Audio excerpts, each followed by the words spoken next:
I would like to begin by saying that I do not have much of a digital identity. I have a Facebook, but I haven't logged into it in years. I haven't gotten around to creating a Twitter account for myself yet, and I might never will. I am, however, a member of only one online group which discusses my favorite football and basketball teams on a daily basis.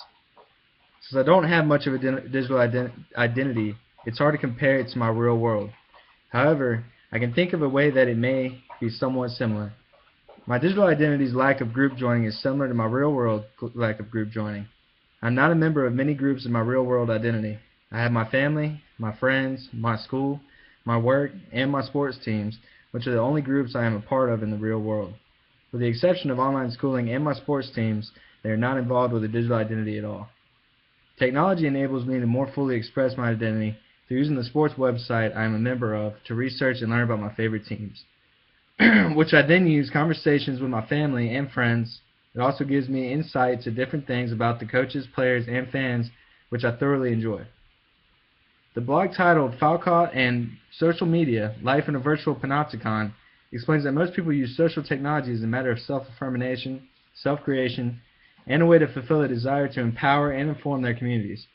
Unfortunately, I have a hard time relating to this because I don't tend to express myself in this way. Technology influences my identity by giving me the opportunity to take college courses online. This helps influence my identity at work because I can spend more time focusing on succeeding when I am there. In the future, technology will help shape my identity more than ever as I use it to create a business. I am sure of this because an e-commerce store of some type is what I see myself doing for money after I graduate college. The social context in which I live involves finding time to spend with my family and friends when work is over or on a day off. My lack of a digital identity is a product of this because I connect with the people I care about mainly through my real-world identity. The technological context in which I live involves doing activities online to occupy myself when I am not in a social environment. For example, when I am not working or spending time with my family and friends, I will research my sports teams, play games on my PlayStation, or concentrate on schoolwork.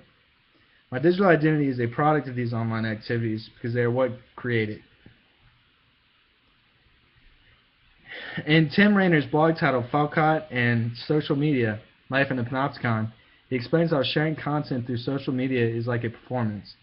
He also goes on to state that just as actors on stage know they are being watched by the audience and tailor their behavior to find the best effect, effective use of social media implies selecting and framing content with a view of pleasing and or impressing a certain crowd. With this in mind, I will find myself sometimes looking through the app called iFunny for the purpose of a good laugh. And occasionally I will share a hilarious photo with a friend if I think that they will find it funny as well. My behavior differs when I know the public can see it and when I know that it can't. In public I am very conservative with how I act and with what I say. I do not want to be judged and I do not want to offend. In private, like around friends and such, I am opposite because I feel free from being judged and I know what I will and will not offend the people around me. To help explain this, I have to refer back to the same blog by Tim Rainer, where he discusses the similarities between social media and the Panopticon. He says there are no guards and no prisoners in Facebook's virtual Panopticon. We are both guards and prisoners watching and implicitly judging one another as we share content. Since I do not have much of a digital identity, I do not feel like it affects who I am as a person very much, if at all. I have a great relationship with my friends and family, and not much of our relationships include technology, except for using our phones as a way to contact each other so we can figure out when and where we can meet up and hang out for a while.